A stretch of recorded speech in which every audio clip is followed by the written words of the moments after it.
以色列嘲笑川普是膽小鬼哦，尤其納坦雅胡還嗆說沒有停火這一回事，休想停火。川普是全輸了嗎？打不贏，現在伊朗還要規定在荷姆茲海峽要付費，讓海灣國家的人痛批川普到底在搞些什麼事？今天就這些議題，我們會一起來做關心。趕快來看到哦，這個美伊戰爭的這一場戰火，川普他現在看起來是勸不動所有的人，不管是伊朗完全不受他的威脅，再來就是他的盟友叫他進攻，這些盟友也不動作，甚至連以色列哦，是不是都不把川普的話當成一回事了呢？好，我們來看到的是這個川普为了怕美伊的停火會破局，他已經要求了說，納坦雅胡他不是在9號的時候攻擊黎巴嫩嗎？他要求納坦雅胡啊，你在軍事行動上面要低調一點。那接下來納坦雅胡怎麼反應呢？他完全看起來是不給川普任何面子的，拒絕停火。他雖然說好了，我會跟黎巴嫩談，但是確實到現在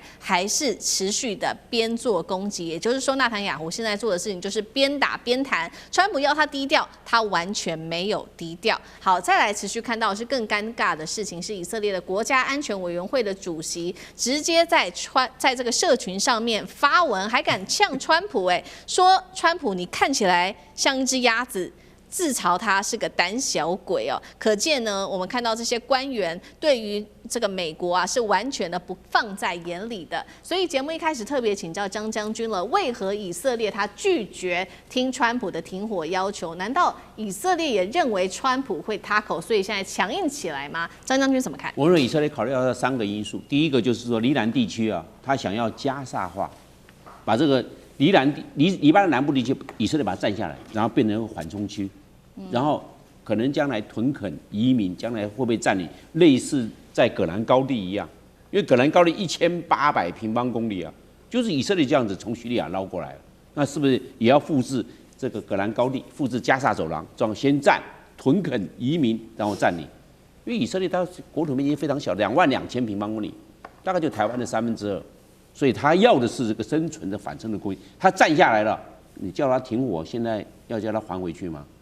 所以我認為第一個因素，他現在作戰節奏，以色列也掌握了對黎巴嫩真主黨這方面的攻擊，攻勢作戰地面上，以色列因為以色列這個地面戰很厲害啊，直接出境往北邊一壓過去就把黎南占了，是這個樣。我認為這是第一個因素。第二個因素啊，我認為是個人因素，就納坦雅胡的問題，他要繼續玩下去。為什麼？戰爭繼續玩嘛，加沙走廊玩，黎南地區玩伊朗，這玩下去之後他的個人的弊案就不會接受調查，因為在戰爭國家處於戰爭狀態，根本沒辦法選舉，也沒辦法啟動司法調查，這樣子，納坦雅胡就可以在戰爭的保護傘下面，他繼續領導以色列繼續作戰。所以納坦雅胡個人的因素嘛，他要想到這些啊。那一旦這個戰爭平息了，那開始他接受司法調查，他面臨的是這種一連貫的司法的壓力，他就面對了。那就不一樣了，態勢轉換了，本來是自己主動權了，他現在是被調查了，那只有收拾到這些。我認為個人因素非常的大。第3個，我認為啊，他這一次啊，對伊朗動手，對黎巴嫩，他成功的，大家有成功的地方，就是把川普美國拖下水了，好不容易拖下水等到下一次以色列要發動對伊朗這個黎巴嫩南部地區黎南地區動火，美國會不會再支持啊？對，美國會不會跟一起動啊？未必哦。這一次好不容易拖下水的，好好玩一把。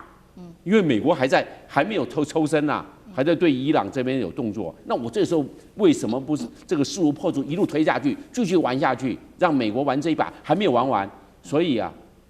這個川普想要停手，但是納坦雅胡不想停手，美國只好被牽着鼻子繼續玩下去。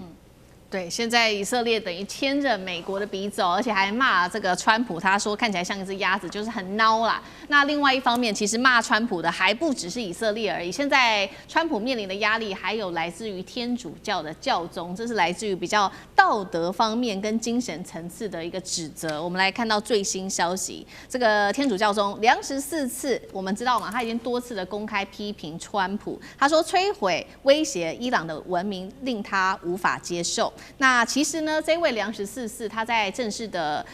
當選教宗之前，也過去曾經批評過川普對移民是極度不尊重的，尤其是針對於這一次 F-15E 的這個飛行員不是被救了嗎？川普說這個叫做復活節奇蹟，但是教宗批他說這個叫做耶穌帶來的是和平而非戰爭啊，覺得川普只會自己滿足自己的私欲哦。另外一方面，我們來看到戰爭部的官員早在今年1月份哦，就已經針對這個天主教想要做一些整頓嗎？因為他在1月份召見了這些教廷駐華府的大使，對他們嚴厲訓話，而且跟他們說呢，你別管這麼多了，接下來我們擁有想做什麼就可以做什麼的軍事力量，你梁14世最好站在美國這一方啊。那有一位官員也搬出了當時的一個歷史案例，這個是亞維農教廷14世紀法國國王扶植對立教宗來對抗羅馬的故事。川普更狠了，你看畫面上這張照片是 AI 生成的，他特別說呢，發布了這一張扮成教宗的 AI 圖片，好像就是說他要另立教宗嗎？這畫面一出，當然了，這個被批是這個對於這個教宗大不敬等等有各種的批評，岳老師怎麼看？我自己是魯文天主教大學畢業的，我的博士在裡面。我们学校是全世界最古老的天主教大學。我跟大家介紹一下，什麼這個字念 Avignon Papacy 啊，意思就是在歷史中稱之為大分裂，意思呢那時候冒出來3個教宗。啊，那其中的話呢，在阿維紐的話是現在的法國，我去過這個地方，是法國國王的話呢，要想不聽教宗的話，自己自立一個教宗，意思就是跟羅馬分庭抗禮了。那這個情況，我覺得川普這個人的話呢，他被以色列講無能啊，是應該的。就以色列的觀點來講，你的無能被我騙就是無能了啊，現在不想跟我打也是無能了。然後另外的話，川普是很無恥的了，他提到錢的事情就很無恥，他到現在大家都會覺得說和談無望的時候，他還想跟伊朗說，我們開個公司來分這個荷姆茲海峽裡面的過路費啊，他這樣子。然後另外他很無知了，他很無知。我們通常來講的話呢，你對於這個文明與宗教要維持一定的尊重的態度了啊。那麼首先講文明的話呢，事前的話呢，這3天前他還講說要把整個伊朗的文明完全消滅掉。那當時的話，在美國引發了軒然大波啊！一個250年的小國家，然後一個這麼無知的，大家聽川普的講話，川普很適合當小學英文老師，你知道，他講的英文非常簡單的啊，都是 it's great, it's great, tremendous 什麼都這種話，對不對？但是他非常無知的情況下，導致出這樣的結果，他會說要摧毀文明。然後現在這個宗教上來講的話呢，他對於伊朗的什葉派的這個宗教，我們剛剛講過，完全沒有尊重的意願。那自己的話呢，每一次在教堂裡面，川普在教堂裡面的照片看了幾張，都是腳打開，手靠在腳上，很無聊的那個樣子，然後手上就拿了幾個美金，等到抖內錢的時候就丟進去啊，其他的完全沒有任何禱告的感覺。那現在的話呢，對於教宗之間，這個梁14世他是美國人吶，他是芝加哥生芝加哥長的美國人吶。真的，他自己人啊，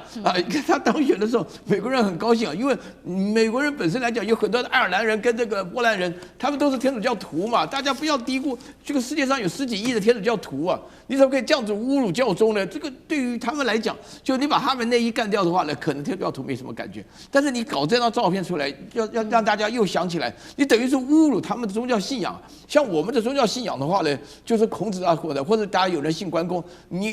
一般來講的話，你很少人把那個孔子扮演的什麼，或者在台灣信媽祖，你不能夠就搞一個很混蛋的人在那邊扮演媽祖什麼，或者扮演孔子，這是一種侮辱嘛。宗教是絕對不能侮辱的。我跟大家強調，你到了西安的回民巷裡頭去的時候，你絕對不能講說點菜，我要來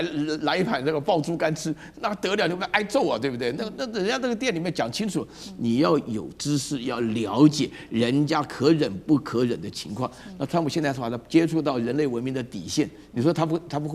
會得好死嗎？對，好，這個是來自於這個包括了這個天主教啊，整個教宗對於川普表達他的不滿。那其實呢，不只是來自於天主教啊，以色列對於美國的批評。現在其實波灣國家原本是跟美國比較友好的波灣，也在批評美國說，現在呢還要這個荷姆茲海峽被伊朗給剝一層皮，還要收所謂的過路費，以前是不用收的耶。厲將軍怎麼看？當然這場仗哈，這個越打越回去了哈。這個川普很明顯的投機不成失8米，他本來想要控制住伊朗，結果沒想到這場仗打下以後，反而讓荷姆茲海峽的控制權完全落入伊朗的手中哈。那這後果會有多嚴重？因為這邊原來是屬於國際海域，大家都可以通行的。那如果說伊朗這次他開了這個先例之後，那試問一下，以後土耳其可不可以控制博斯普魯斯海峽？哈，那包括到這個西班牙，它可不可以控制這個直布羅陀海峽？哈，那新加坡可不可以控制馬六甲海峽？大家都有樣學樣，大家都收錢。那對全世界來講事實上會造成國際秩序，由於是金融、能源秩序的一場大混亂。那確實沒錯，現在荷姆茲海峽牢牢掌握在這個伊朗的手上。哈，他怎麼用什麼方式呢？他第一個哈靠近，我們知道這個所謂荷姆茲海峽大概南北兩端，北邊這邊是靠近伊朗，南邊這邊是靠近阿曼。那伊朗現在在靠近阿曼這邊哈布置了水雷，所以逼着所有船只都必須要從北邊來通行。那伊朗來講，從這邊哈，它開闢了2條航道一條是北陸航道，是你要進入這個波斯灣的話，你要從北邊這邊走。那南邊那邊是出來，它給你區分好南北，從這邊分別走。可是不管是南或者是北，這個航路哦，都是很靠近這個伊朗的本土。也就是說，伊朗自己本身可以隨時要對你這個油輪，如果檢查沒有通過的話哈，這個不符合它的規定，或者是說你想說暗闖，它在路上就可以對你發動攻擊。比如說在它路上的火炮射程之內，在無人機那更不用講。所以每只船只經過都要經過它的同意，經過它的審核。那當然，它也可以借這個機會來收取它的通行費。那當然，對全世界各通行商來講，這個尤其是石油航商來講的話，他們當然非常生氣啊。本來我們都可以走好好的，由於你川普打。